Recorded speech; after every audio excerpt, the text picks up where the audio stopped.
Hola, señor Luis Fernando, ¿cómo vas? ¿Cómo estás, tío hermano? Hola mi hermanito, ¿cómo vas? ¿Qué tal? ¿Qué es de la vida? Bien, bien, oye, muchas gracias por apoyarnos. Aquí en el video estamos tú, yo y Brigitte, que es también estudiante y es justamente quien fue la idea del proyecto y nos ayuda siempre. Y esto lo Ya. pasamos por Facebook. Entonces, como te explicaba en el chat, yo planeaba presente, dejarte con los muchachos, irnos hasta las 8:30, 8:40. Hacemos un corte, nosotros internamente refrescamos la pues, en el segundo momento yo empiezo con las preguntas, tú las desarrollas como tú prefieras. Ya, perfecto. No me haces nomás las preguntas directamente, tranquilo. Mientras las van poniendo. Claro, o las haces tú o las van poniendo, no hay problema. Ok, o sea, fluimos tranquilos. Sí, tranquilos. Un poco de interferencia, noto en la conexión, mi hermano. Sabes que estamos con problemas en todo lado porque acá desde que se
de los Andes, máster en Civil y Procesal Civil por la UTPL, candidato a máster por Derecho Procesal de la Universidad Libre de Bogotá, diplomado de alto rendimiento en argumentación jurídica por la Universidad Lomas de Zamora en Argentina, diplomado en alto rendimiento en teoría constitucional y derechos humanos por la Universidad de Guanajuato, docente universitario en la Universidad Católica, la Universidad Libre de Bogotá, la Universidad de Gran Colombia de Bogotá, con juez de la Corte Provincia de Tungurahua, asambleísta alterno por la provincia de Tungurahua, árbitro titular del Tribunal de Conciliación y Arbitraje de las Cámaras de Comercio e Industria de Tungurahua, director del consultorio jurídico gratuito de la PUSE en Ambato, 20 años de libre ejercicio profesional y eso por no hacerme largas, un profesorzazo.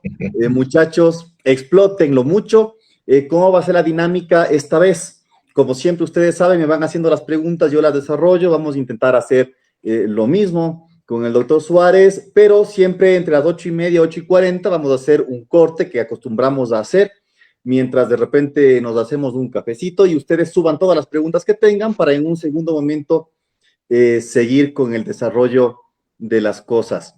Entonces, sin más ni más, los que estamos encargados del video, para ya poncharlo a Luis Fernando Suárez, muchachos, les dejo con ustedes a este profesor Sasso. Luis Fernando, bienvenido y muchísimas gracias por acompañarnos hoy. Muchísimas gracias, Patricio, por la invitación. Un saludo a todos los muchachos de la UTPL. Un fuerte abrazo, trabajar con ustedes y regresar de alguna manera a apoyar a una de mis almas mater, porque yo tengo una de mis maestrías desde la UTPL, precisamente, la de civil y procesal civil, y realmente fue una experiencia extraordinaria haber estudiado ahí. Y agradecerte a ti por la invitación y dispuesto a trabajar y apoyar en todo lo que sea necesario.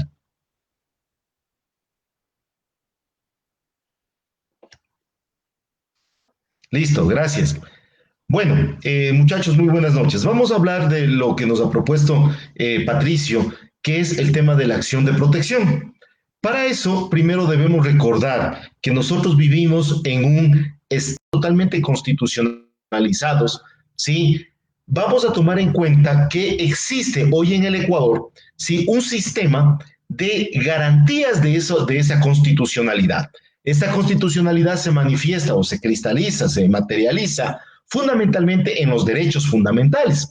Y recuerden ustedes que cuando hablamos de derechos fundamentales, no solo hablamos de los derechos constitucionales, sino de los derechos humanos. Es una distinción bastante técnica, pero que es muy necesaria diferenciar lo que es derechos humanos, derechos fundamentales y derechos constitucionales. ¿Ok? Entonces, tenemos ya el Estado constitucional. La característica fundamental es esta invasión del derecho constitucional de todo el ordenamiento jurídico. Otra de las características es precisamente la gran cantidad de derechos constitucionales que tenemos, entre otras categorías y otras características del Estado constitucional. Pero lo que nos llama hoy, esta noche, es, bueno, si yo tengo los derechos y yo tengo un Estado constitucional, ¿cómo los garantizo? ¿Ok? Y nuestra Constitución, para ir aterrizando un poco en honor al tiempo, tenemos tres tipos de garantías o formas procesales de garantizar los derechos que tenemos en nuestra Constitución. Entonces, temas como, por ejemplo, los que establece el artículo 11 o el artículo 66 de nuestra Constitución o el artículo 75, 76 de nuestra Constitución, que son una gran cantidad de derechos, tienen en las garantías constitucionales un sistema procesal para garantizar esos derechos como tal. Ahora, ¿cuántos tipos de garantías constitucionales tenemos? Tenemos tres tipos de garantías, ¿ok? Primero tenemos las garantías normativas, ¿sí? La cual se caracteriza porque es el deber que tiene todo órgano estatal con capacidad normativa para adecuar esas normas a la protección de los derechos fundamentales. Es decir, una garantía normativa sería cuando un municipio dicta una ordenanza y como es un ente con capacidad normativa, esa ordenanza debe ser dictada en clave o con enfoque de derechos fundamentales, ¿ok? Así entendemos bastante claro lo que es la garantía normativa. Luego tenemos las garantías políticas, ¿ok? Dentro de las garantías constitucionales. ¿Qué es la garantía política? Es el acto, o es el deber, mejor dicho, que tiene todo órgano estatal que maneje dineros, recursos, presupuestos, para direccionar esos recursos para satisfacer necesidades colectivas. Es lo que nosotros llamamos políticas públicas. Es decir, asimismo, un ministerio, un municipio tiene recursos, maneja recursos y están destinados a la satisfacción de una necesidad colectiva. Esa es llamada la política pública y esa es una garantía política. ¿Por qué? Porque depende del accionar de la entidad pública, de la entidad política para satisfacer necesidades. Y por último, las que nos interesan el día de hoy son las garantías jurisdiccionales. ¿Qué es la garantía jurisdiccional? Es la intervención jurisdiccional, es decir, jueces y únicamente jueces para hacer realidad estas garantías normativas y estas garantías políticas y los derechos fundamentales y hacerlos reales desde el punto de vista judicial, es decir, que exista una sentencia en caso de que las garantías normativas, las garantías políticas y por ende los derechos fundamentales de una u otra manera pudieran ser afectados, violentados. Entonces ahí entran los jueces de manera muy fuerte, de manera muy directa, a través de estas garantías jurisdiccionales, que son procesos judiciales, ¿sí? Que se llevan al frente de los jueces, en donde vamos a defender nosotros, ¿qué? Estos derechos fundamentales como tal. Perfecto. Entonces, las garantías jurisdiccionales, que es lo que nos importa en la noche de hoy, son acciones procesales. ¿Sí? Son procesos y procedimientos a la vez. Bueno, en derecho procesal ustedes deben haber revisado cuál es la diferencia entre proceso y procedimiento como tal. Entonces, hay que diferenciar. Otra de las grandes diferencias que hay que hacer esta noche es que una cosa es el derecho fundamental y otra cosa es la garantía jurisdiccional. El derecho fundamental, ¿qué es? ¿Sí? Es la prerrogativa, la facultad que tenemos los ciudadanos, en este caso los ecuatorianos, ¿sí? Como derechos fundamentales, derecho a la vida, a la libertad de conciencia, esa cantidad de derechos que tenemos. Y la garantía jurisdiccional, en cambio, es el mecanismo procesal que me sirve para garantizar el derecho en caso de que esté siendo vulnerado por acción u omisión, como ya lo vamos a ver. Entonces, una vez establecida esa diferencia, conviene entrar a ver los mecanismos procesales, ¿ok? Los mecanismos procesales que sirven para este tema. Tenemos varios en el Ecuador, varios. Entre ellos, por ejemplo, el habeas corpus, tenemos el habeas data, tenemos la acción de acceso a la información pública, tenemos la acción por incumplimiento, tenemos la acción de incumplimiento, que a veces es un poquito difícil diferenciarlos, la acción extraordinaria de protección, y tenemos una mega garantía procesal, que es una especie de paraguas, que es la garantía del debido proceso. ¿Ok? Tenemos, me olvidaba, dentro de la acción de extraordinaria de protección, tenemos una subdivisión, que es la acción extraordinaria de protección en contra de decisiones de la justicia indígena. ¿Sí? Y la acción de repetición también, que se considera como garantía jurisdiccional, pero todas bajo un paraguas de una mega garantía jurisdiccional que se llama el debido proceso como tal, que algún rato lo conversaremos como tal. Bien, ahora, ya sabemos cuáles son las acciones procesales jurisdiccionales. Vamos a escoger una, ¿sí? Imagínense lo de amplio que es este tema del derecho, que es mi pasión, les voy a ser muy sincero, que es el derecho procesal constitucional. ¿Sí? Escogemos una, la acción de protección, ¿ok? Entonces vamos a conversar un poco acerca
nuestra Constitución, con el artículo 11 de nuestra Constitución, que establece la obligación del Estado en todas sus formas, Estado central o Estado local, de que las autoridades públicas tienen la obligación legal de precautelar nuestros derechos.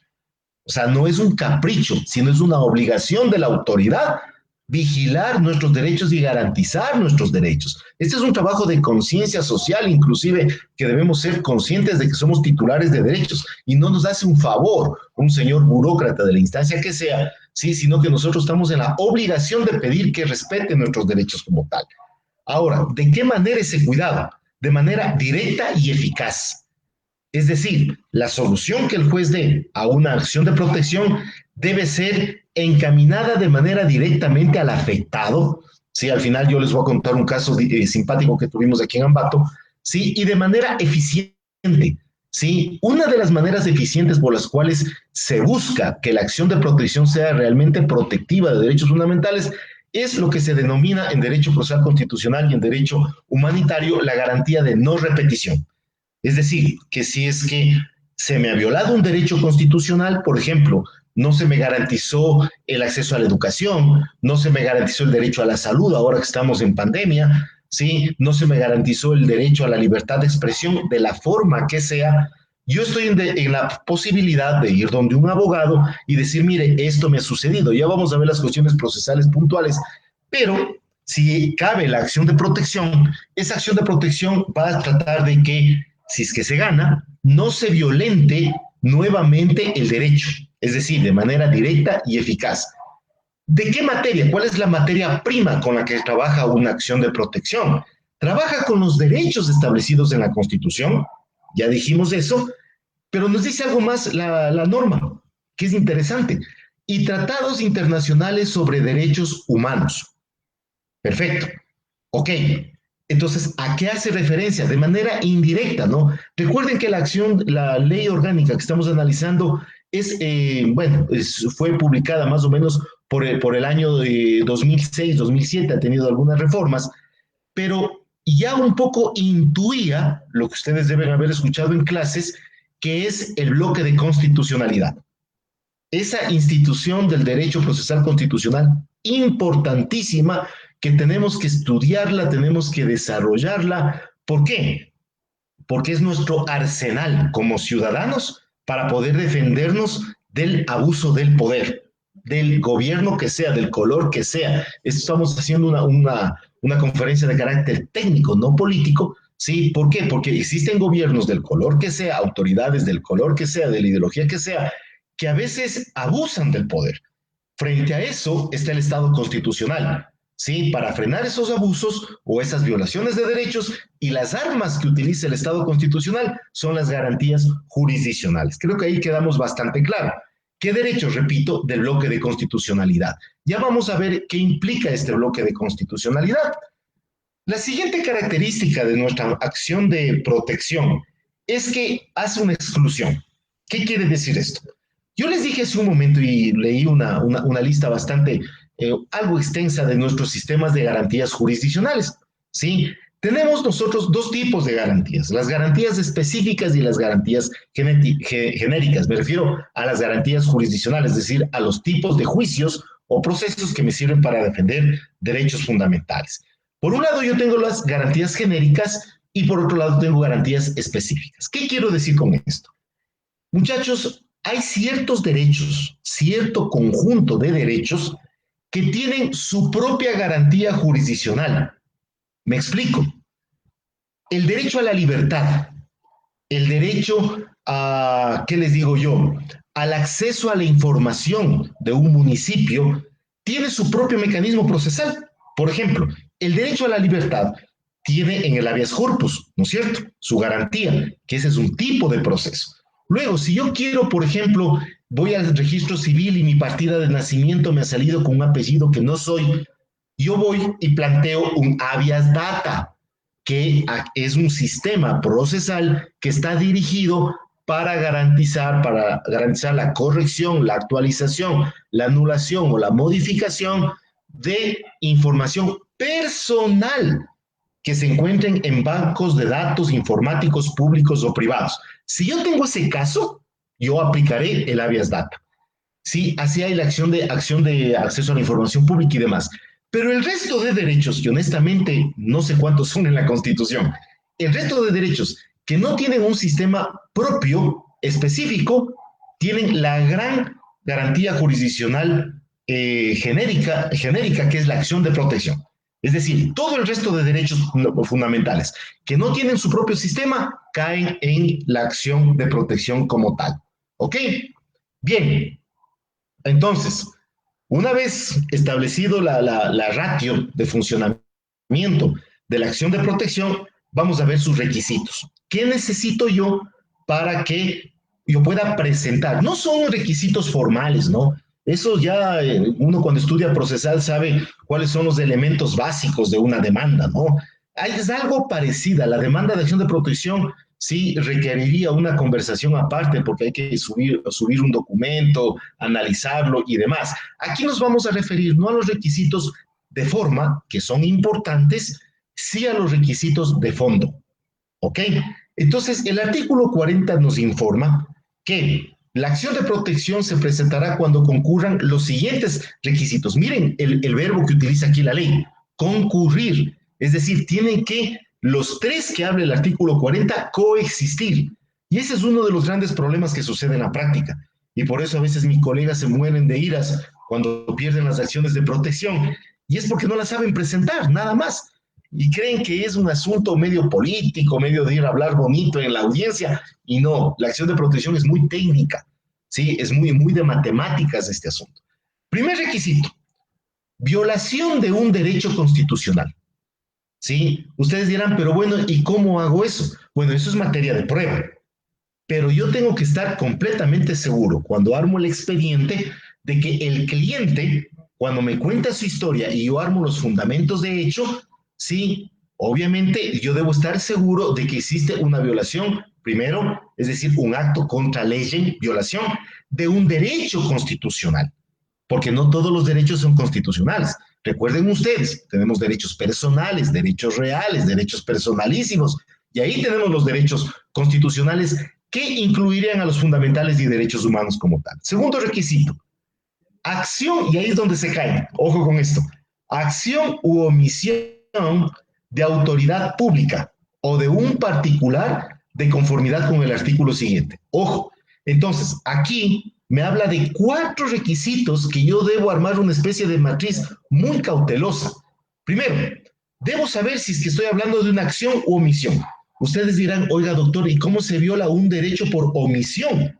Claro, si yo tengo derecho al agua potable y el municipio no me la da porque no hace la obra, es una omisión de su obligación, ¿sí? Y esa omisión está violando mi derecho constitucional al agua potable. Entonces, miren cómo también se viola por omisión, ¿ok? Entonces, yo debo definir si es que es una acción, es decir, un acto de voluntad externo, o una omisión, que es una inacción, dejo de hacer. Cualquiera de las dos provoca una violación de derecho constitucional.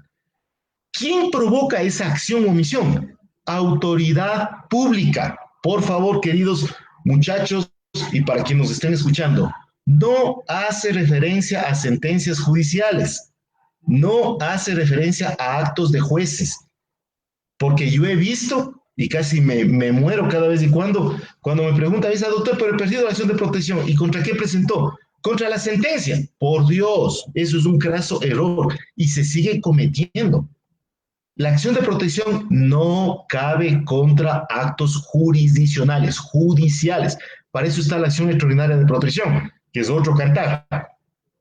Entonces, autoridad pública, ¿a qué hace referencia? Estado central, estados de gobiernos descentralizados, ¿sí? Desde la junta parroquial hasta el presidente de la República, ¿sí? El Congreso, las ministerios, las direcciones de estos organismos tipo ARCSA, tipo ARCH, sí, que les encanta violar derechos fundamentales. Yo paso peleando con ellos toda la vida, ¿sí? Autoridad pública. Y la otra, que es interesantísima y que es poco explotada en el Ecuador, la acción o omisión de particular. Es decir, el patricio o yo podemos violar derechos constitucionales como particulares, claro, contra otro particular, por supuesto. Y cabe la acción de protección entre particulares. Esta parte es importantísima, queridos amigos, que no pueden olvidarse. Y tercer requisito, el más polémico, inexistencia de otro mecanismo de defensa judicial adecuado y eficaz para proteger el derecho violado. Me explico con un ejemplo muy rápido. Sí, por ejemplo, el Ministerio de Educación, sí, le destituye a un profesor, por la razón que sea, le destituye a un profesor. El profesor, sí, a lo mejor era de una situación económica muy complicada, era su único ingreso, tiene una hija con problemas de salud, es decir, realmente una situación humana bastante grave. viene donde el abogado y el profesor dice, vea, me votaron del ministerio, me votaron del magisterio, ¿qué haré? Entonces el profesor, mejor dicho, el abogado o la abogada estudioso va a tomar una decisión. A ver, yo sé que es un acto, un acto público, ¿no es cierto? Es un acto administrativo el haberle destituido vía acción de personal. Yo sé que de acuerdo al COGED, código administrativo y todo lo que quiera, yo tendría que irme por la vía jurisdicción contenciosa administrativa para impugnar la acción de personal. Eso es lo normal, la vía normal. O sea, ¿qué quiere decir? Que si hay una vía judicial para perseguir ese acto. Pero resulta que de la realidad de los hechos, si yo me voy por el juicio contencioso administrativo, vea, llegará a pasar otra vez el cometa Halley y que no me dan respuesta. 5 o 6 años después, me estarán llamando a la audiencia preliminar, luego me llamarán a la audiencia de juicio y luego va la casación. Los juicios contenciosos administrativos, queridos muchachos, eso que ahora son medio más rápido, un poquito más rápidos vía COGED, antes realmente duraban peor que un mal matrimonio. Entonces, el tema es que yo tengo que tomar una decisión. Por el otro lado, yo tengo una acción de protección, ¿sí? Que puede perseguir el mismo objetivo, dejar sin efecto el que le hayan votado al profesor. Pero, ojo, ¿qué hace la diferencia? La urgencia, la necesidad, las razones humanitarias graves, que si es que yo me voy por la vía ordinaria, contencioso administrativo, a lo mejor la niña se muere, el profesor se muere, lo que quiera. Si me voy por la acción de protección, la respuesta va a ser muchísimo más rápida, ¿sí? Pero nuestros jueces, y hay que decirlo, y disculpen si se enojan, los jueces muchas veces, pese a que nosotros probamos la necesidad, la urgencia de ir con la acción de protección, se refugian en esto. Señor abogado, abogada, si hay vía judicial, vaya nomás al contencioso administrativo. ¿Sí? O si es que es particular contra particular, vaya por la vía civil, vaya por la vía laboral, vaya allá y demore lo que se demore. No me venga con eso constitucional. Entonces, esta parte ha provocado muchas injusticias en el Ecuador y es realmente necesario cambiar este asunto. ¿Ok? Bien, no nos demoremos más. ¿Quién puede presentar una acción de protección? ¿Sí? O mejor dicho, ¿contra qué procede? Primero puede presentarle cualquier ciudadano ecuatoriano, persona natural o jurídica. Cualquiera puede presentar una acción de protección. Obviamente que tenga capacidad legal, ustedes saben bien eso perfectamente. Pero ¿contra qué procede? ¿Contra qué puedo yo presentar acción de protección? Primero, artículo 41. Dice, todo acto u omisión de autoridad pública, ya vimos esto, ¿no es cierto? No judicial, que viole o haya violado derechos constitucionales.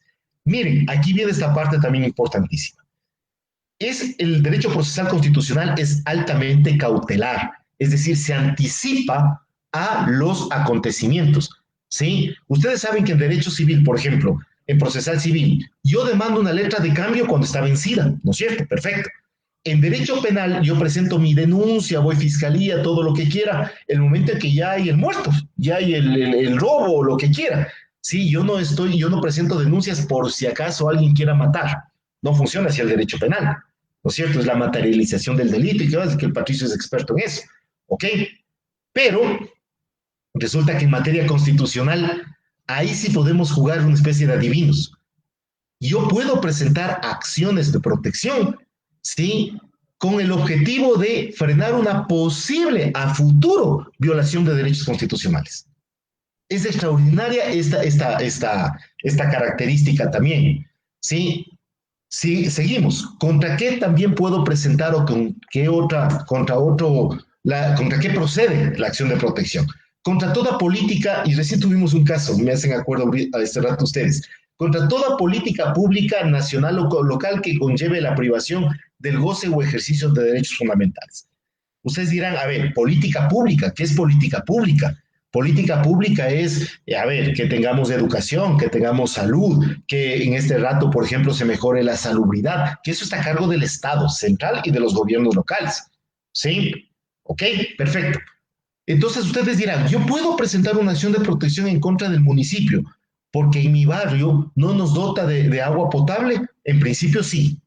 En principio sí, pero aquí viene, como somos los abogados, pero ahí viene el condicionante. Sí, todo depende de lo que se denomina el análisis económico del derecho. Sí, y esto los colombianos ya lo dijeron de manera clara. Mira, tú tienes derecho a todo, pero siempre y cuando el Estado o el municipio, el Consejo Provincial, esté en la capacidad económica de garantizarse este derecho. Porque si no, se armaría un pandemonio. ¿Se imaginan el mundo en el que viviríamos? Lloverían las acciones de protección. ¿Ok? Entonces, esto en el Ecuador todavía no funciona mucho, que digamos, pero el momento en que empiece a darse, sí, tienen un argumento bastante fuerte en donde la parte legitimada pasiva, que son los demandados, sí, que nos puede decir, mire, yo quisiera cumplir a usted la política pública, pero no tengo recursos, o puedo hasta aquí, o puedo este año, sí, y se arma una especie de conciliación constitucional. Sí, y que es válido, ¿ah? Recién la semana anterior tuve una acción de protección en donde la jueza se sorprendió cuando yo le propuse que solucionemos a través de mediación un tema de procesal constitucional. Se declaró la vulneración de derechos, yo defendía la parte demandada y se llegó a una negociación, a una mediación. Todo acto o omisión de prestador, servidor público es exactamente lo mismo, ¿sí? Contra todo tipo de concesiones también cabe la acción de protección, ¿sí? Y vamos para ir terminando esta primera ronda, ¿sí? ¿Cuándo no procede? ¿Cuándo no procede? Y con esto terminaría la primera parte. La acción de protección no procede, queridos amigos, ¿sí? Cuando, primero, de los hechos, de la realidad fáctica, ¿sí? De lo que ustedes hacen el análisis de los hechos, no se desprende una violación de derechos constitucionales. Primera cosa, es obvio. Segundo, cuando el acto o la omisión que pudieron estar provocando en este caso, la violación de derechos constitucionales, ya fue revocado o extinguido. Es decir, no tiene efecto retroactivo, pero sí tiene efecto a futuro. Es interesante este asunto. Tercero, cuando la demanda sí trate sobre exclusivamente la constitucionalidad o legalidad del acto. Aquí también se equivocan mis colegas, ¿sí? Cuando ponen en la demanda, señor juez, necesito que usted declare que la ordenanza es inconstitucional. Cero, cero. A repetir el semestre, como les digo a mis alumnos, ¿sí? O dedíquense a los gallos o alguna cosa, pero capaz que no es para el derecho, ¿sí? ¿Por qué? Porque la acción de protección no está diseñada, queridos amigos, para declarar si una ordenanza, un acto, una acción de personal es constitucional o no. ¿Sí? Eso se lo tramita por vía de inconstitucionalidad, demanda de inconstitucionalidad. La acción de protección quiere saber si es que se violó o no se violó el derecho dado. Punto, nada más. ¿Ok? Otra cosa, no procede cuando el acto administrativo tiene relación con lo que vimos antes, tenga vía judicial para reclamarlo. Si yo tengo vía judicial, ¿sí? No cabe acción de protección. Esto nosotros en la Universidad Católica debatimos mucho, ¿sí? ¿Por qué? Porque se dice, bueno, entonces, ¿para qué está la acción de protección si todo puede ir por la vía judicial? No todo, si hay un gran espacio, o es una especie de laguna en que cabe la acción de protección como tal. Entonces, no procede, repito, cuando ese reclamo de ese derecho constitucional lo puede hacer por vía judicial. Puntualmente, la vía subjetiva contenciosa administrativa, ¿ok? Y no procede, repito, contra providencias judiciales, eso ya lo saben, ya lo acabamos de decir. Y finalmente, no procede cuando el acto que yo pretenda, ahora que estamos en época de electoral, en donde nos llueven los candidatos, cuando los actos, ¿sí? Que yo argumente violación de derecho constitucional provenga del Consejo Nacional Electoral. Y ahí se abre algo rarísimo, porque hay una especie en el Ecuador, hay una especie de acción de protección electoral, porque cuando el acto violatorio de derechos constitucionales proviene del Consejo Nacional Electoral, yo tengo que llevar el reclamo constitucional al Tribunal Contencioso Electoral, no ante el juez constitucional. Y los miembros del Tribunal Contencioso Electoral se transforman, mutan en jueces constitucionales para el efecto que acabo de decir. Entonces, yo creo que hasta ahí la primera parte, mi querido Pato, y estoy a tus órdenes. Muchísimas gracias a ti, Luis Fernando, gracias por todo. Bueno, para despedir esta primera parte, no se vayan, recuerden que todavía tenemos una segunda parte, es más bien motivos de conexión y la pausa que siempre hacemos para que nuestro invitado se pueda tomar un cafecito, una agüita y nosotros aprovechar para subir las preguntas. Tenemos ya algunas preguntas en Facebook y vamos en este momento a hacer una pequeña pausa de un minutito más o menos o dos, mientras ustedes suban todas las preguntas, porque en la segunda parte vamos con las preguntas. Luis Fernando ya nos ha dejado muy claro cuándo sí, cuándo no la acción de protección, diferencias entre las diferentes opciones jurisdiccionales, las otras garantías además. Me gustó mucho eso de que la acción de protección es del Messi del derecho constitucional, porque es un jugador saso, pero no todos tienen el equipo para recibirlo, y es justamente lo que estamos hablando aquí. Además de las preguntas, aprovechen este minuto, minuto y medio que nos demoramos en refrescar la conexión y en tomarnos una agüita, para proponer también los temas que ustedes quieren que se traten la próxima semana. Dependiendo de los temas que pongan, eventualmente podemos también invitar a alguien más o retomar las tutorías comunes como lo hacemos todos los jueves. Recuerden, para los que son nuevos en este espacio, nosotros proponemos los temas del próximo jueves, hacemos una votación aquí mismo en Facebook de cuáles son los temas que queremos tratar. Para lunes, martes está definido el tema y el jueves nos volvemos a conectar con mi persona o Dios mediante algún invitado como el de ahora, Luis Fernando, el calibre de invitado que tenemos. Miren que además del estilo de él es como para nosotros, es muy parecido a lo que estamos acostumbrados, una explicación fácil, clarita, como a ustedes les gusta. Y con eso y un sorbo de café les dejo, nos conectamos en un minuto, minuto y medio. Por favor, suban las preguntas y empecemos a proponer los temas para la próxima semana, chicos. Nos desconectamos, no se vayan ustedes, volvemos en un minuto.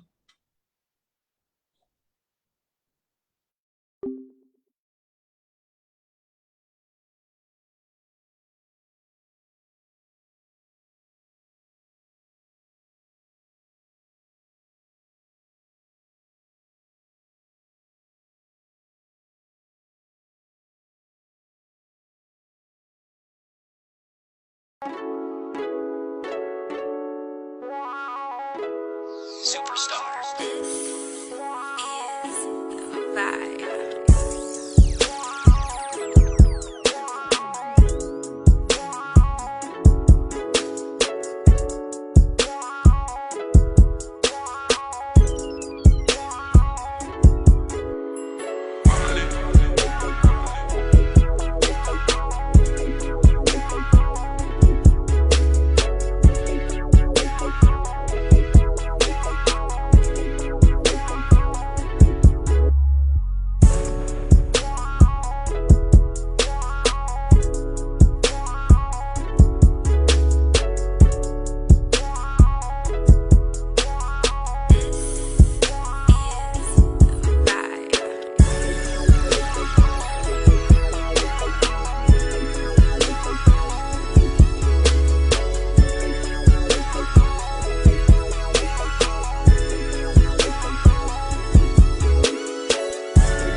Superstars.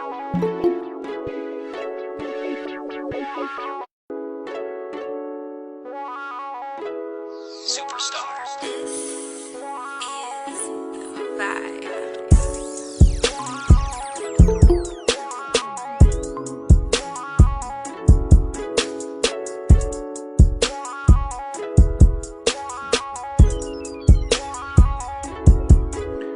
Estamos listos y al aire. Bueno, bienvenidos a la segunda parte de nuestras tutorías de los jueves. Hoy con nuestro invitado Luis Fernando Suárez, que ustedes ya lo han conocido en estos primeros minutos. Un profesor Sasso. Vamos a empezar un poco a revisar lo que nos están dejando en el chat de Facebook. Para quienes también son nuevos en nuestra iniciativa de las tutorías de los jueves, recuerden que conforme se van respondiendo las preguntas, dejarnos un ok, una manito arriba. Todo me gusta, se agradece mucho, por supuesto. Compartan los links. El video se va a quedar permanentemente en la página de tutorías legales. Además, pueden visitar los otros videos que ya hemos realizado en semanas anteriores, que están permanentemente allí.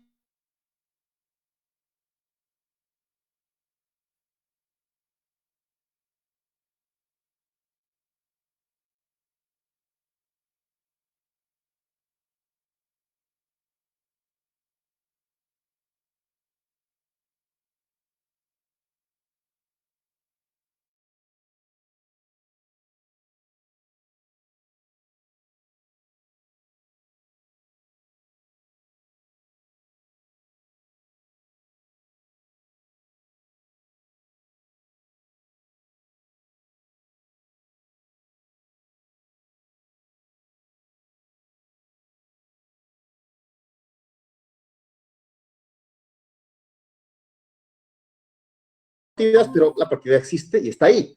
Pregunta Alexandra, en este caso, ¿hay lugar a la acción de incumplimiento de sentencia? Luis Fernando. Gracias. A ver. Personalmente no creo que cabe una acción de incumplimiento. ¿Por qué? Porque el momento en que gana la acción de protección y le reincorporan, ¿sí? Le reincorporan, ya cumplió la sentencia A, ¿sí? Pasan 6 meses y le destituyen al señor con el cuento de la supresión de partida, y usted entiendo que la supresión de partida nunca operó, ¿sí? Entonces, obviamente, ahí cabría una nueva acción de protección. ¿Por qué? Repito, porque la primera sentencia sí se ha cumplido. Ahora, le doy un kit. Usted va a tener un antecedente procesal tremendamente importante. Copias certificadas de la sentencia de la primera acción de protección, ¿sí? Y ya no va a ir solo por la acción de protección, va a ir por una acción afirmativa, que es llevarla al siguiente nivel a la acción de protección, mi estimada amiga. Es decir, crear una especie de blindaje constitucional para este caballero, ¿sí? Para que no entre en este juego que le están haciendo, ¿no? Entonces, puntualmente, no creo que cabe acción de incumplimiento porque sí se cumplió la primera sentencia. Yo propondría una segunda acción de protección, pero como antecedente, la primera acción de protección con la sentencia para buscar una acción afirmativa.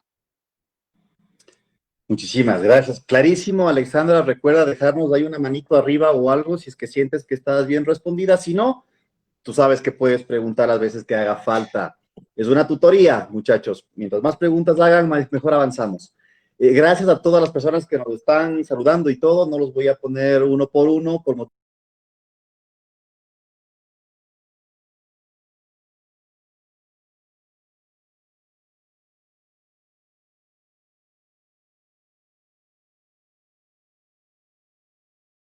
Ni una acción extraordinaria de protección en contra de una providencia, un auto interlocutorio que no daba por finalizado el proceso. Entonces, obviamente fue rechazada de plano, ¿no? Entonces, para la pregunta de la querida amiga, no procede porque es providencia judicial. Perfecto. Y ahí está clarito. Creo que está bien respondido. Jocelyn, no cabe porque proviene de un tema jurisdiccional judicial y para eso no hay la acción de protección. Lo hablamos ya en el primer momento. Espero que que estés clara la respuesta. No, no cabe. Déjanos una manito arriba ahí si es que estamos bien y podemos continuar. Alejandra Yomaira Macas nos dice, disculpe doctor, que me salga del tema. ¿Qué tendría que hacer cuando una persona amenaza a otra persona? Bueno, te saliste bien del tema porque eso ya es penal. Ahí entramos a un asunto de si es una amenaza punible o es solo una actitud amenazante. Y más bien, Alejandra, bueno, igual Luis Fernando si quieres aportar, por supuesto, pero de repente podemos dejarlo como un tema para otra semana. ¿Qué es una amenaza punible y qué es una actitud amenazante no punible? Lo dejo ahí, no sé si tú quieres hacer alguna anotación. No, no, tranquilo, o sea, es un tema netamente penal, sí, interesante, y imagino que para el profesor de procesal penal o para ti mismo sería interesante desarrollar este tema, ¿no? Sí, sí, pues, vean, yo soy el que aquí un poco se ocupa del tema penal aquí en este proyecto, pero es muy interesante y les voy a dejar eso con la duda para ver si lo sometemos a votación durante la semana, porque una cosa es que te sientes amenazado y una cosa es que te hayan amenazado, así que realmente es un tema muy interesante y podemos además tratarlo conjuntamente con una diferencia, por ejemplo, entre la estafa y el abuso de confianza y empezar a topar temas de ese estilo. Vayanlo Ahora, proponiendo. Patricio, si me permites, ahora, Ujú. capaz extendiéndole un poquito el puente, de pronto la amenaza es en contra de un derecho constitucional. Se siente amenazada en un derecho constitucional. Ahí sí cabría una acción de protección, recordemos, pero la materia litigiosa sería un derecho constitucional, un derecho fundamental. Sí, en las otras áreas, totalmente. Claro. Otra cosa es que no haya pagado, pero hablamos después. Jocelyn, ¿puede también volver a mencionar cuáles son los 3 puntos fundamentales para que se acepte la acción de protección? Sí, vale, vale, lo repasamos. No hay problema. Artículo 40 de la Ley Orgánica de Garantías Jurisdiccionales. Primero, que existe la violación de un derecho constitucional, sí, que esa violación sea ese es el primero. El segundo, que esa violación sea producto de una acción u omisión, sí, de una autoridad pública o de un particular. Entonces, mira cómo van concatenadas las dos cosas, ¿no? Primero, que exista la violación. Segundo, que esa violación sea producto de una acción o una omisión de una autoridad pública o de un particular, de Juan, Pedro, María. Y tercero, que quizás se separa un poquito de los otros dos, que no está concatenado, que inexista, que no exista otro mecanismo judicial, jurisdiccional adecuado para reclamar la violación de ese derecho constitucional a través de esa acción u omisión. Esos son los 3 requisitos fundamentales. Gracias, Fernando. Continuamos. Y me encanta cuando ustedes preguntan casuística, porque realmente creo que de ahí se aprende más y se solventan más dudas. Janet Encalada, también gracias otra vez por conectarte, Janet. Te hemos visto las otras semanas, gracias. ¿Cabe la acción de protección por un particular contra un centro médico, donde públicamente se conoce que hacen procedimientos al margen de la ley para que le clausuren? Que creo que sería la primera cosa que solventar. Esto, dice Janet, debido a que el MSP en el centro de salud a que se refiere, solamente le multó al centro de salud y afirma Janet que en este caso hay víctimas y que lleva años en investigación previa en fiscalía. Yo creería que va un tema de eficacia sobre el proceso penal. Sí, y ya está judicializado, ¿no?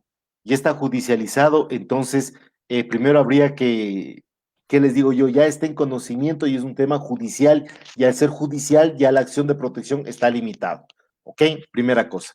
Segunda cosa, sí, el que se pida a través de la acción en las peticiones, pido yo en la acción de protección que se clausure, ¿sí? No es el objetivo de la acción de protección. Sí, que se clausure el centro de salud. El objetivo es que en ese centro de salud, con la acción o la omisión de un médico, de una enfermera, se violó el derecho constitucional a la salud, por decirte, de Juan de manera puntual.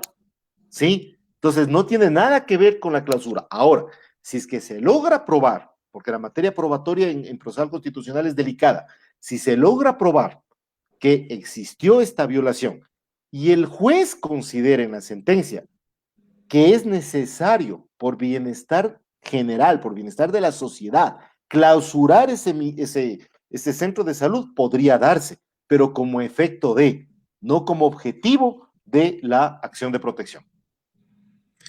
Sí, y con tu permiso, Luis Fernando, yo un poco, Janet, ahí te encajo la parte penal, que es lo que yo conozco. Si lleva años en una indagación previa, es altamente probable dos cosas: que el fiscal sea un pendejo, un mediocre, lo que tú quieras decirle, que entiendo que es a donde apunta tu pregunta, pero también puede ser que objetivamente el fiscal no considera que tiene elementos suficientes como para formular cargos. Y si tú intentas judicializar por la vía constitucional, si bien, como ya nos anotó Luis Fernando, puede ser mucho más factible que una vía penal, porque la rigidez probatoria de la materia penal es absoluta versus la vía constitucional, que no es tan rígida en un primer momento. También puede resultar que esto a la vuelta de la esquina te explote en la cara como un intento de abuso del derecho, si es que en el caso específico que tú estás diciendo, por ejemplo, resulta ser que la sanción que da el Ministerio de Salud es la que estaba reglamentada y está conforme a la norma, y si es que las víctimas no son efectivamente del accionar administrativo, sino más bien de un accionar específico, de un médico específico, lo cual ya estaríamos hablando de un delito de inobservancia de un deber objetivo de cuidado. Así que, bueno, ahí nos falta un poco meternos a ver el caso específico, pero como dice Luis Fernando, desde que está judicializado penalmente ya hay que ir con mucho tino para una opción constitucional, y parece que la opción mejor es no hacerla, de lo que te entiendo, Luis Fernando. No, no creo. El momento que ya esté en conocimiento de fiscalía y hay una indagación, y no sé si es que llegó a instrucción, no sé si estamos ahí, yo creo que ya la vía constitucional estaría limitado y se podría intentar, sí, o sea, a ver, la vía constitucional no está cerrada, pero por los hechos que son materia de la denuncia y que están en fiscalía y que se están investigando, ya no cabría la constitucional, pero pueden haber otros hechos que sí nos dejen abierto el tema de la vía constitucional. Sí, completamente de acuerdo. Miguel Ángel Reyes nos dice: muy buenas noches, doctor, siempre es agradable escucharle y qué genial su explicación. Lo dicho, no es cualquier invitado. Mi pregunta es, y es muy buena: ¿cabría una acción de protección en el ámbito electoral si me sacan de manera arbitraria de mi propio partido político? A ver, depende de qué, del calendario electoral, porque recuerden que en materia, ahora que estamos un poco con ese tema, ¿cuándo arranca la protección electoral? ¿Sí? Hay que analizar si es que estamos dentro del proceso de elecciones internas, si estamos dentro del proceso, si es que es realmente una infracción electoral y si es un caso electoral. Ojo con eso, ¿sí? Si es que es por un tema, por ejemplo, que faltaste de obra al presidente del movimiento o no calificaste la candidatura o no presentaste los papeles, es decir, todas aquellas conductas que caigan dentro de lo que es el código de la democracia, ¿sí? Se podría presentar, como lo dice claramente aquí el artículo 42, literal 7, que dice: la acción de protección de derechos no procede, numeral 7, cuando el acto o omisión emane del Consejo Electoral y pueda ser impugnado ante el Tribunal Contencioso Electoral. Entonces, dependería de la naturaleza de la infracción o de la violación del derecho, mejor dicho. ¿Sí? Si es que es netamente electoral, derivado de un acto electoral, sí, no cabría la acción de protección. Sí, pero si son derechos que van en contra de la participación, de la libertad de expresión o demás, podría caber el tema de la acción de protección. Miren qué interesante. Yo realmente completamente ignorante al respecto. Qué bueno tener el invitado que tenemos.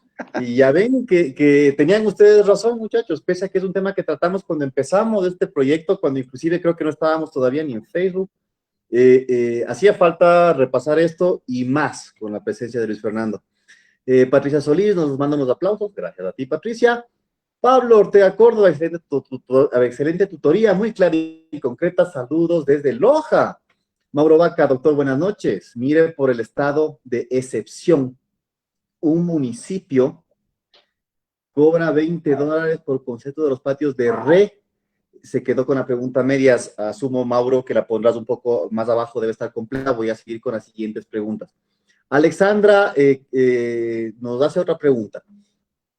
Si existe sentencia favorable y se sigue una acción de protección sobre un tema con las mismas características y la sentencia es desfavorable, hablamos de un caso en que salió positivo, otro similar que resultó negativo, ¿qué se puede hacer en contra del juez que no consideró este particular o esta autoridad puede emitir un criterio distinto sobre un tema ya resuelto? Bueno, aquí lo quiero cerrar yo un poco más. Entiendo que hay una sentencia de una acción de protección favorable Ya. y de otra nueva acción de protección, es decir, entre pares. ¿Cómo sería?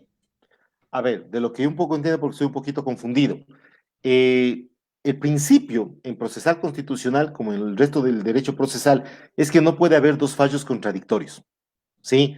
Es decir, si Juan y Pedro van a una acción de personal de protección, gana Juan, no se cumple la sentencia, ¿sí? Y luego inician otra acción de protección, asimismo, entre Juan y Pedro, ¿sí? Y Pedro gana, es decir, se invierten los papeles, ¿sí? Ahí tenemos un problema. ¿Por qué? Porque dentro de los requisitos de procedibilidad, ¿sí? Para presentar una acción de protección, está la declaratoria de no haber presentado otra acción de protección sobre los mismos hechos, ¿sí? Es decir, cuando tú haces una demanda de acción de protección, una acción de protección, tú tienes un ítem, así como los requisitos de 142 del COGEP, hay uno que dice que tú tienes que poner en tu escrito, no es bajo juramento, pero es un documento público ya cuando ingresa al sistema judicial, ¿sí? La declaración de no haber presentado otra acción de protección por los mismos hechos, por las mismas personas.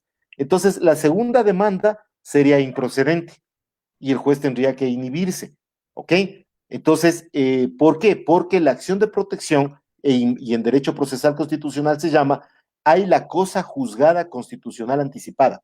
Es decir, que desde el principio, cuando tú presentas una acción de protección, ya no puedes, si perdiste, ya no puedes volver a presentar una nueva acción de protección. Ahora, si presentaste la acción de protección, ganaste y no se cumple, tienes otra vía, la acción de incumplimiento, que esa es otra vía procesal ante Corte Constitucional para reclamar el cumplimiento de la acción de protección que no se ha cumplido.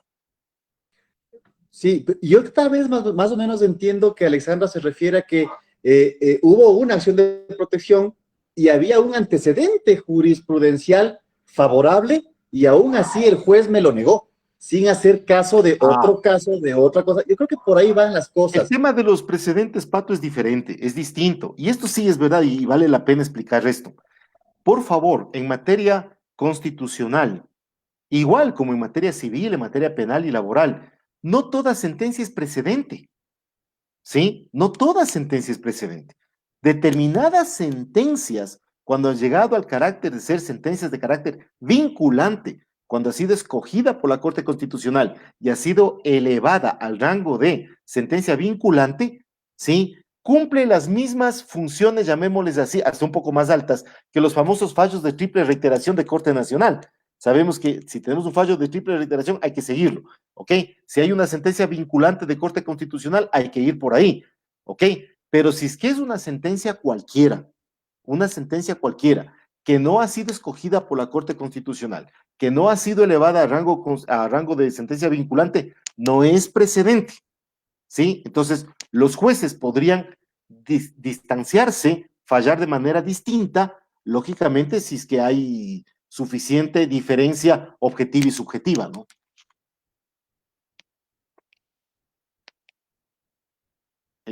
El audio, Pato. Tu micrófono está apagado, Patricio. Tu micrófono. Ah, perdón. O sea, las Así mejores pues. familias. Voy a hacer un poco más rápido porque de repente nos disparamos con preguntas y está bien, eso es lo que justamente queremos. Jocelyn nos pone gracias, entendido. Alejandra también nos agradece. En general estamos conformes con las respuestas. Mauro Vaca, igual, otro tema de casuística. En un municipio fijan el cobro de $100 por los días que se quede el vehículo por concepto de patios de rotación vehicular, por lo cual invoqué, dice Mauro, la resolución de la ANT donde ya regulan los precios de los patios que van de $1 a $7. Pero no se ha tomado en cuenta, simplemente el concejal lo propuso sin ningún análisis técnico.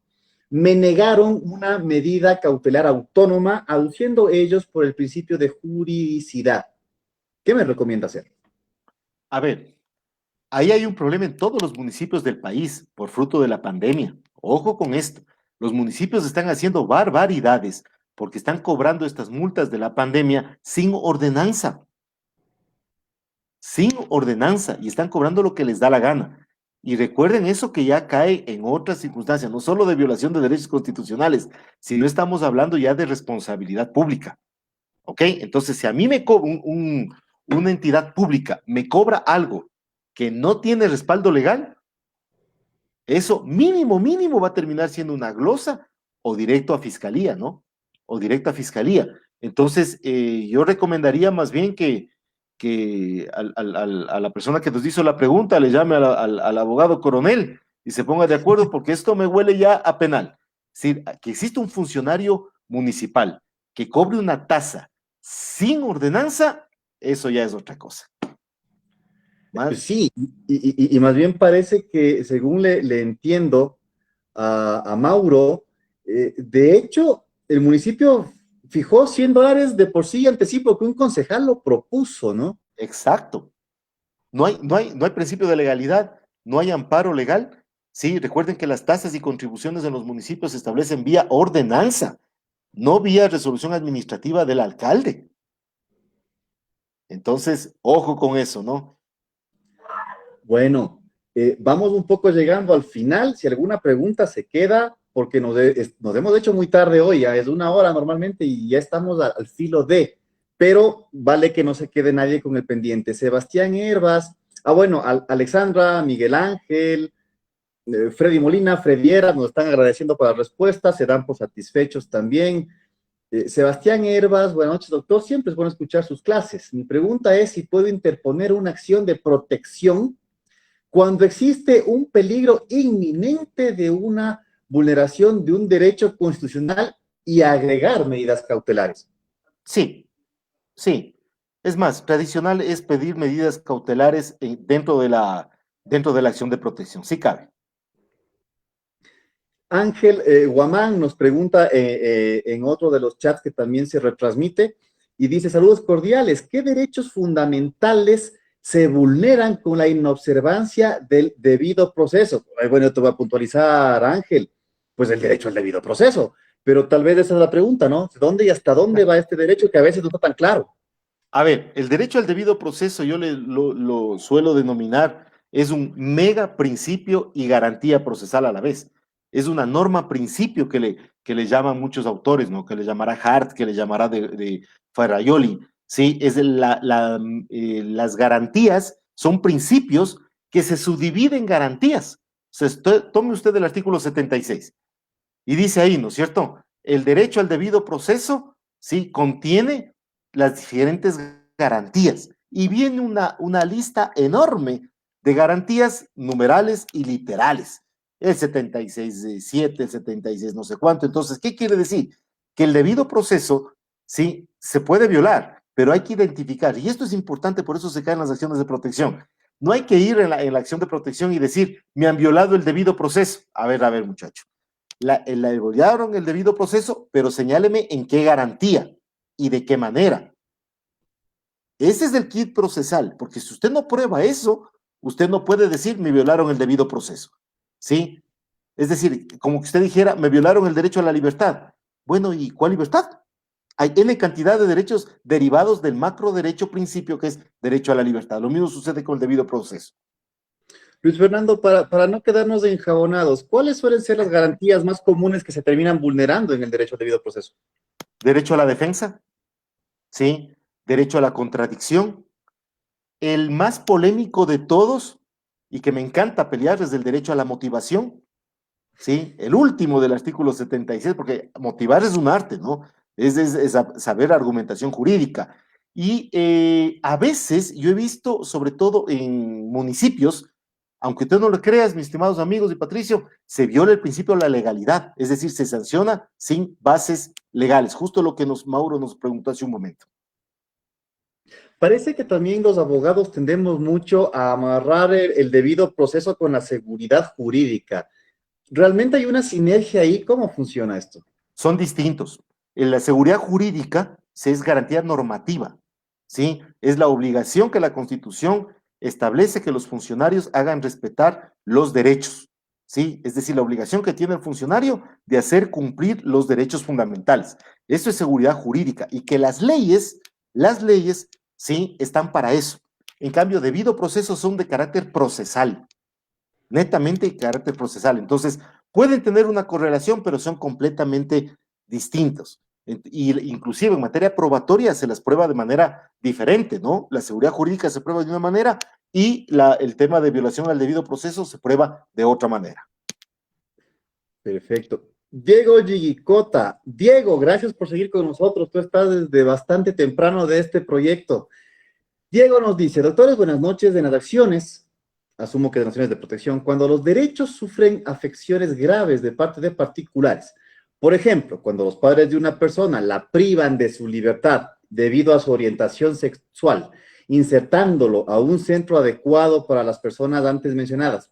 Bueno, lo de adecuado está un poco al margen, porque evidentemente hay estas clínicas de deshomosexualización, que es otro tiro, que también lo podemos tratar específicamente en otras semanas si es que lo orientamos bien.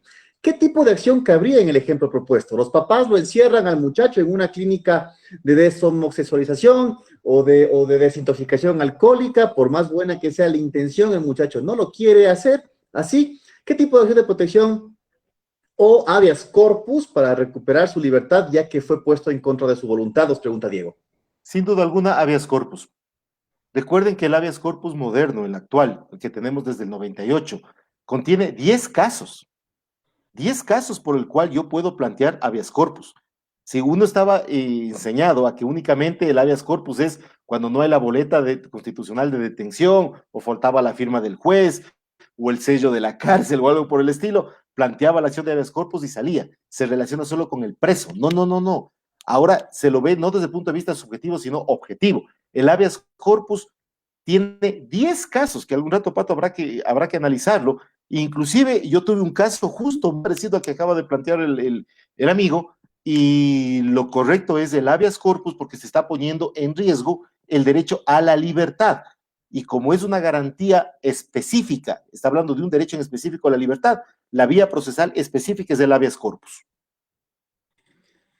¿Qué más claro que eso? Diego, quien además ya tiene su estrellita de top fan. Gracias a ti, Diego, por participar. Recuerden dejarnos ahí el manito arriba si estamos bien con las respuestas. Raquel nos aplaude y nos agradece. Daniel Cunalata, viva un candidato. El espacio académico, vamos. Hola, cracks, dice Daniel Cunalata. Bueno, gracias a ustedes por participar. Las preguntas en algunos sentidos de los otros chats están un poco, van en lo mismo. Parece que estamos ya agotando el tema. Alexandra, y será de las últimas preguntas. Si es que hay alguna más, responderemos 2 o 3 más, creo. Nuestro invitado lo hemos abusado bastante. Gracias, Luis Fernando. Para mí es un gusto esto. Sí, es entretenido también, por eso empezamos el proyecto. Alessandra nos hace otra pregunta. El ejemplo del maestro destituido, el que destituyen porque no había la partida y resulta que la partida sí había, ¿está inmerso dentro de la causal de improcedencia de la acción de protección porque hay una vía judicial? Sí, si es que el juez considera. Recuerden que la acción de protección está dentro de lo que es derecho procesal constitucional y característica del procesal constitucional es la flexibilidad condicionada. Es decir, no hay una especie, no es como en el penal que es rígido, es cuadrado, no. Entonces, el juez, si considera que existe una vía legal adecuada, ¿sí? Simplemente el juez no rechaza la acción de protección. No, no, no. Lo que hace es declara improcedente porque existe vía legal adecuada, que es una forma elegante de decir, dejo a salvo sus derechos para que usted vaya por la vía ordinaria a reclamarlo. ¿Cuál vía ordinaria? Sí, si es que están derechos subjetivos de por medio y está dentro de los 6 meses de ocurridos los actos, va al contencioso administrativo y presenta una acción subjetiva. Si ya han pasado los 6 meses, va a los 3 años, que es la acción objetiva, que prácticamente es lo mismo. Sí, un alumno decía, yo estoy de acuerdo con él, miren, los contenciosos administrativos, cuando yo argumento derechos constitucionales, es una acción de protección, pero largota, sumamente larga, vía COGEP, pero al final en un contencioso administrativo terminas discutiendo derechos constitucionales. Definitivamente. Ángel Guamán nos había preguntado con respecto a la vulneración del derecho al debido proceso, pero ahora nos dice, a ver, el asunto es que se vulneró el debido proceso porque en una institución se sancionó con un acto administrativo sin pruebas, sin competencia, únicamente apoyándose en la jerarquía del sancionador. Bueno, me adelanto a decir que creo que está conforme a lo que has respondido, ¿no? Hay un tema de motivación, hay un tema de mínimo probatorio, hay un tema de incompetencia, y creo yo que todo eso va efectivamente por el derecho que explicaste. Y principio de legalidad, ¿no? Y principio de legalidad.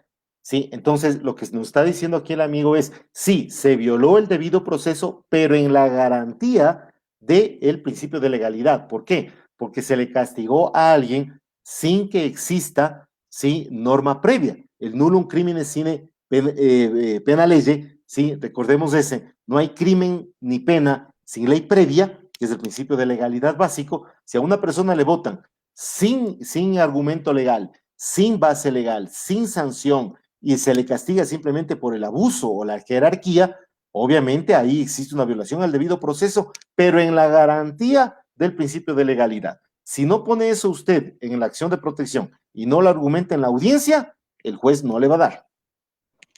Hay que ser muy precisos. Muchísimas gracias.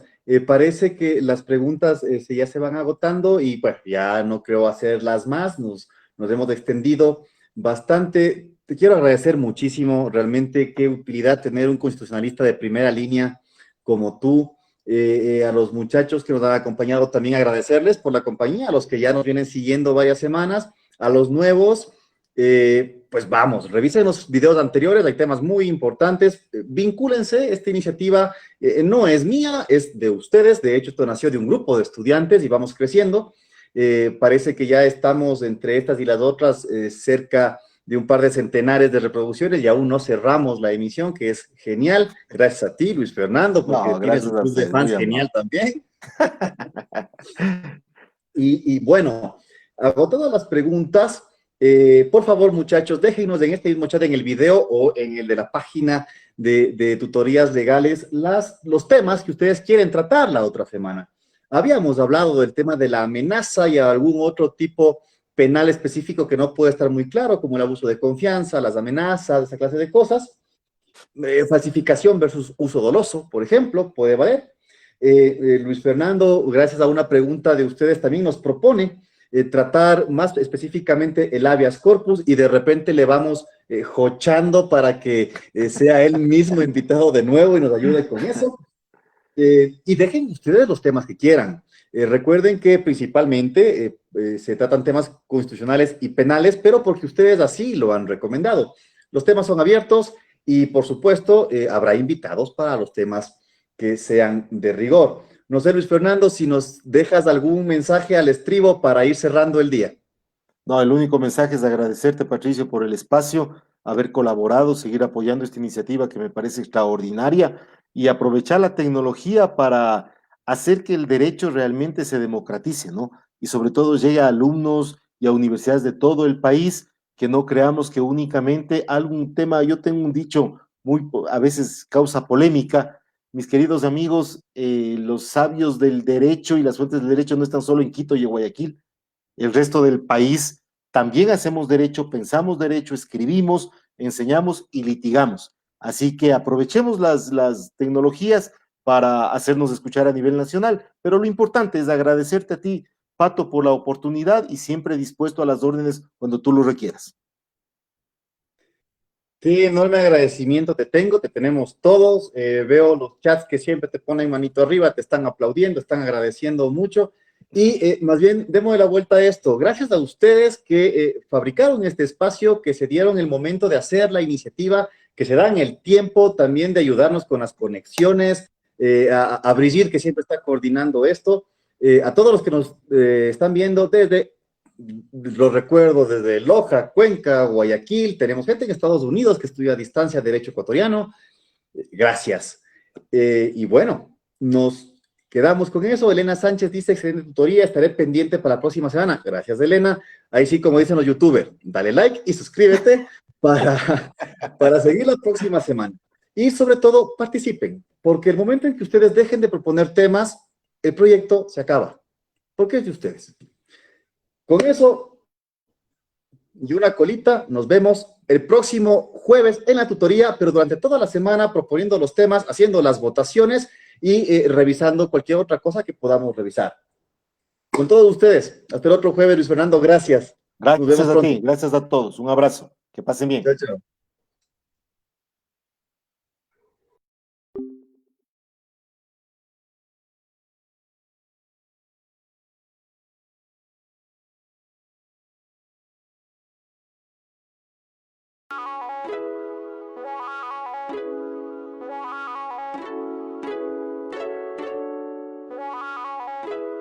Superstars.